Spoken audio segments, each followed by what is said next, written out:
കോടതി വിധി ജയേഷിന് നൽകിയത് പുതുജീവനായിരുന്നു. ചെയ്യാത്ത തെറ്റ് തലയിൽ കെട്ടിയേൽപ്പിക്കപ്പെട്ടതിന്റെ ഞെട്ടൽ ഇപ്പോഴും ഈ ചെറുപ്പക്കാരനിൽ നിന്ന് മാറിയിട്ടില്ല. സ്വന്തം അമ്മയെപ്പോലെ കരുതിയ ആളെ കൊന്നത് താനാണെന്ന് ക്രൈംബ്രാഞ്ച് വരുത്തി തീർത്തു. ഭീഷണിയുടെയും മൂന്നാം മുറയുടെയും ഒടുവിൽ കുറ്റം സമ്മതിക്കേണ്ടി വന്നു. ആ ശരീരവേദന ഇതുവരെ മാറിയിട്ടില്ലെന്നും ജയേഷ് പറയുന്നു.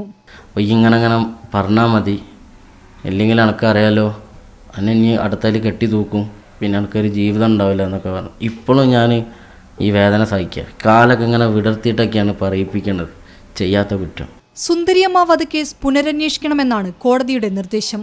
കൊന്നവരെ കണ്ടുപിടിക്കേണ്ടത് തന്റെയും ആവശ്യമാണെന്നും ജയേഷ് പറഞ്ഞു. ഈ കേസായിട്ട് എനിക്ക് ഒരു ബന്ധമില്ല. എൻ്റെ ഒരു അമ്മൻ്റെ മാതിരിയുള്ള സ്ത്രീയാണ്. ഞാൻ ചില്ലറൊക്കെ സഹായിക്കും, എനിക്ക് വെള്ളം കുടിക്കാനൊക്കെ പൈസ തരും, ഞാൻ മേടിക്കലില്ല. ഇതിൻ്റെ യഥാർത്ഥ ആളെ, ആ അമ്മനെ ചെയ്ത ആളെയും ഇപ്പോഴും യഥാർത്ഥ കെട്ടിക്കൊള്ളണം. അനാഥനായ ജയേഷിനെ താങ്ങായിരുന്ന വളർത്തമ്മയും ഈ കേസോടെ അയാളിൽ നിന്നകന്നു. തന്റെ നിരപരാധിത്വം അവർ തിരിച്ചറിയുമെന്ന പ്രതീക്ഷയിലാണ് ജയേഷ്.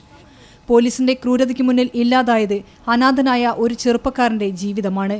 പോലീസ് അതെന്തിനു ചെയ്തെന്ന് ജയേഷിന് ഇപ്പോഴും മനസ്സിലായിട്ടില്ല.